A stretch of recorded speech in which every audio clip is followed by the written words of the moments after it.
Welcome to There Is a Method to the Madness. My name is Rob Maxwell, and I'm an exercise physiologist and personal trainer. I am the owner of Maxwell's fitness programs, and I've been in business since 1994. The purpose of this podcast is to get to the real deal of what really works, and most importantly, why things work. Hence the name, There Is a Method to the Madness. Before I get started today, let me thank Jonathan and Lynn Gilden of the Gilden Group Realty Pros.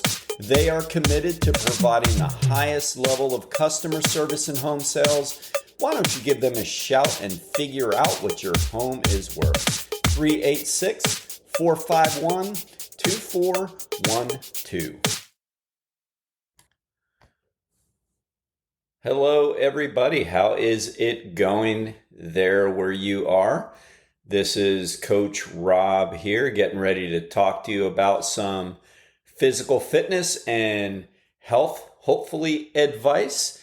I was looking at some of the statistics yesterday and today on my Buzzsprout, and it tells me like the episodes and the popularity of them and everything. And, overall, I absolutely can't complain. I feel extremely blessed and happy that it seems to be doing really well and catching on, for what my goals are, which is just to educate people around my circle of influence the best that I can. But it's kind of funny. You guys, you listeners, you hate physiology stuff when it comes to strength training. You just don't like it. Now, 2 or 3 people just came to mind who love it, who love when I get into the different physiological things, like the research on forced repetitions like I did the other day. I think it was yesterday for me anyway. There's a few people that love that stuff, but man, overall, you people hate it. And I look at some of the other things, and of course, diet is so popular. And then sometimes things that just flat out surprise me. I know the interviews are always going to do well, and that's just like me. I listen to different podcasts too, and I look for different people when they're being interviewed, and it's always interesting because there's 2 people talking. So I get that. The interviews always outdo everything else. But when it's just like a general topic, I'm like, man, you people hate the science, you just don't like it. Well, I guess today is a good day for you. This is a short little lesson here, but it's not about the science per se. It's about a term I heard, a slogan I heard on one of the podcasts I listened to this morning. And he was interviewing somebody, and they were going back and forth. This was a business guy he was talking to. I listened to a lot of those types of things.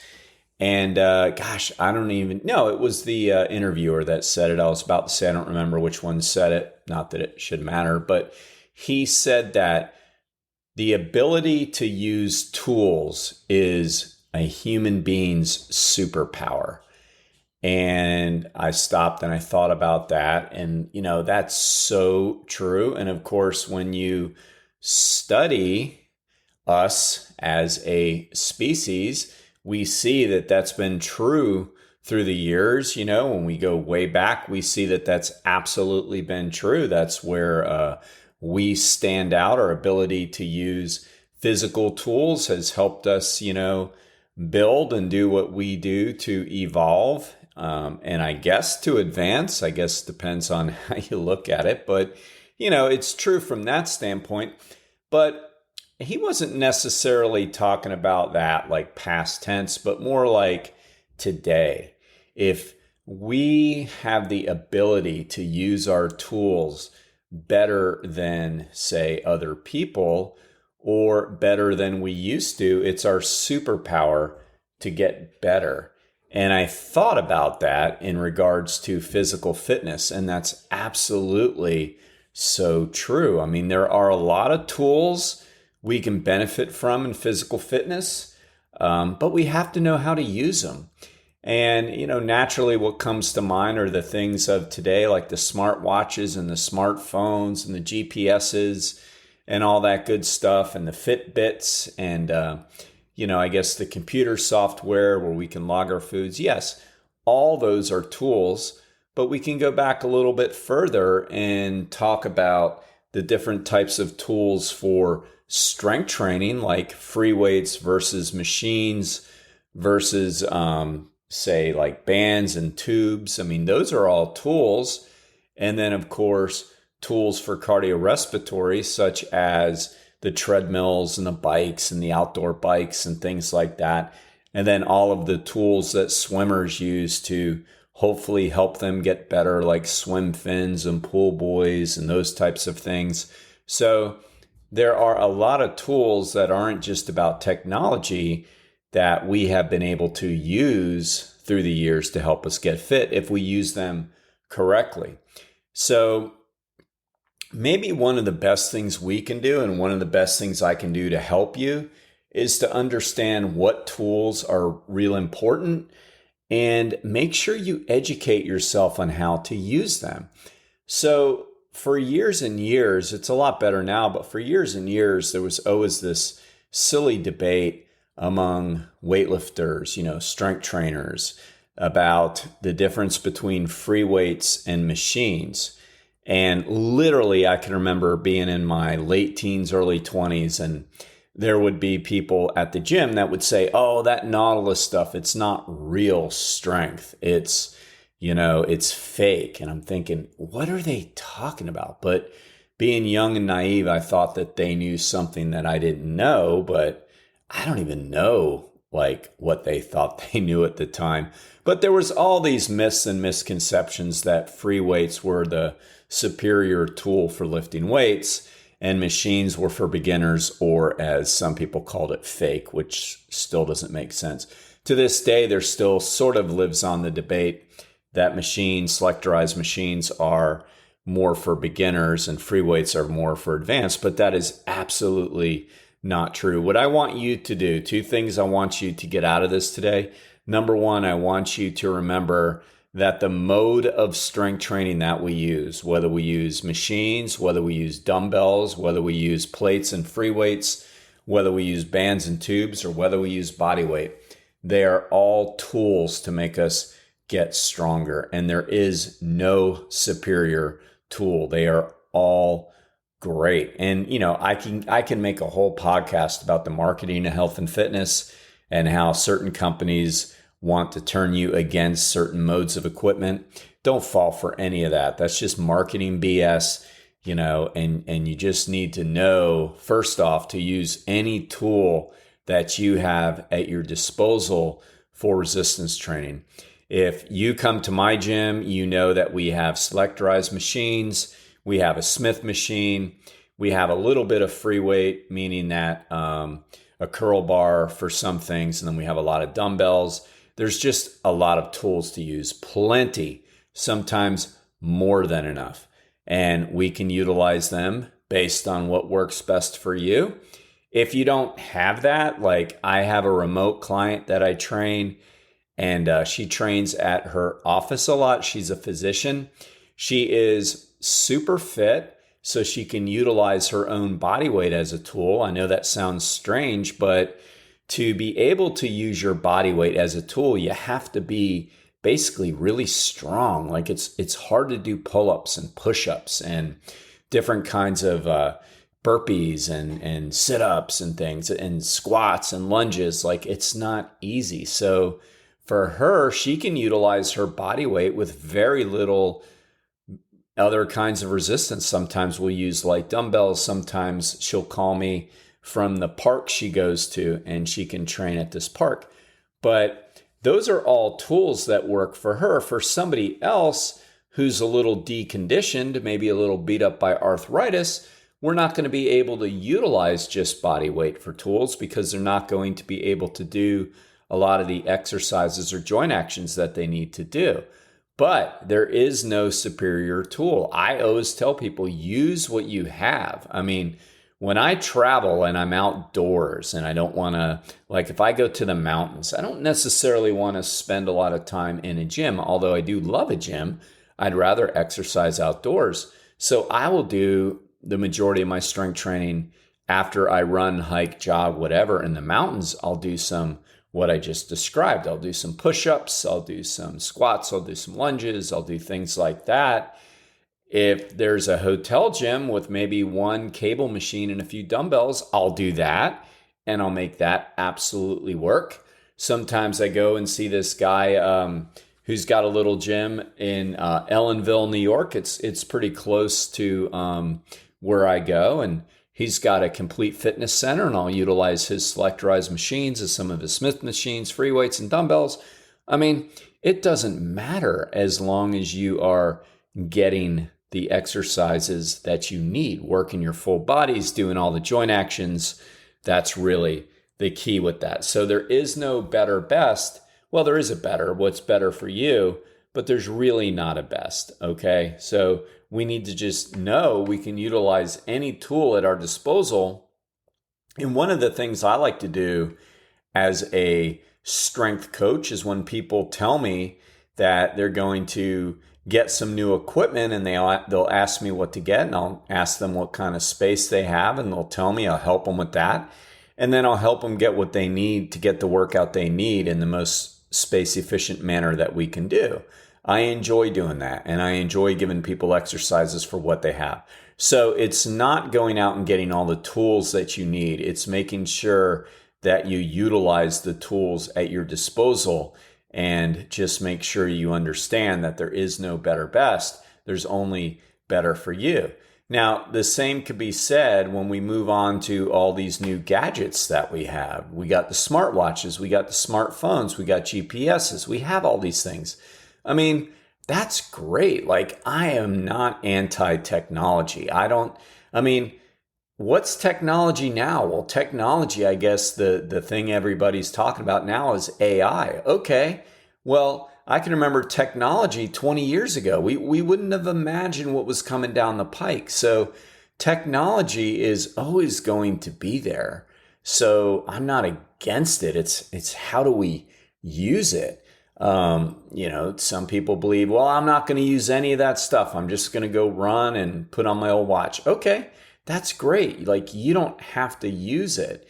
Just make sure that you understand that if you are going to, say, get a smartwatch for training that has a GPS in it, and there's a Garmin watch literally can count your repetitions and stuff, that's great. Just know how to use it. It's a tool that's working for you.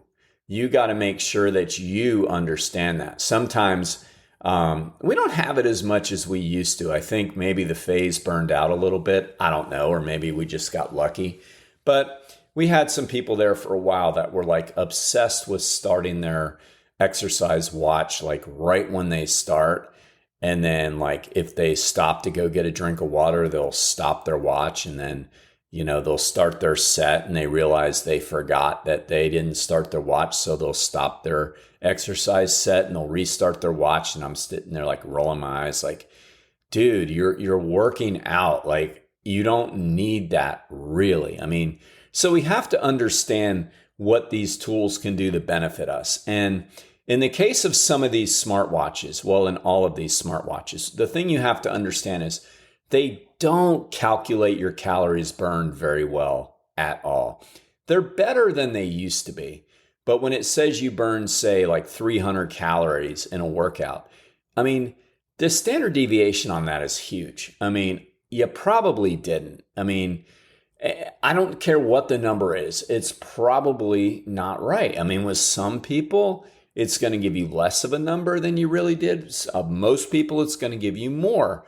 It's based on heat. It's based on heart rate. It's based on movement.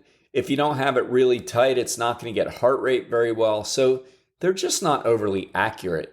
So using your smartwatch, say, for strength training doesn't make a lot of sense unless you're using it kind of like to keep time on the workout. Like, you only have 30 minutes at the gym. You start it for that reason, and maybe you go back later and record in your journal you did 30 minutes, whatever.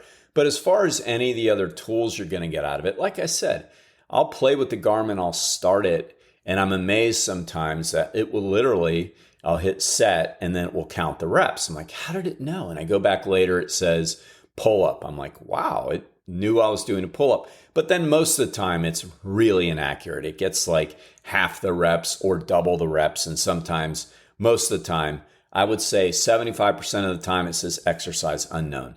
And why would it know it? I mean, and why does it need to know it? So we need to understand that like these different kinds of technology tools can help us, but we shouldn't get carried away with them. They're just tools. I like to use my Garmin watch or my Apple Watch when I'm training outside for running and walking because it gives me my mileage. It'll give me my pace. It's not overly accurate with heart rate. I found the Apple Watch to be more accurate with heart rate, but less accurate with distance. I found the Garmin to be more accurate with distance and pace, less accurate with heart rate. For me, I just need the distance. I mean, in the old days, we had these little computer things we put on our arms and they were like literally just GPSs. Now it's a watch, right? And we just used it for distance. And now I just use mine for distance. I don't think I hardly ever look at the heart rate on them because I know it's not very accurate. And for me, it's not going to change anything. So we have to understand, what are we utilizing this tool for? Again, I think technology is great. And if you don't like it, well, you better buckle up because, technology is going to keep coming. Now, as far as like the AI thing, I mean, for me as a business owner and trainer, I think, AI is pretty cool. Like I can now Google some information and get it like really quick. And probably a lot of you have done the same thing where you go Google something and you're getting the AI answer, which is really helpful because you're not getting the advertisements. You have to scroll down further to get them off of Google, which who wants that? So now you're just getting the summary of what it says, and that's pretty cool.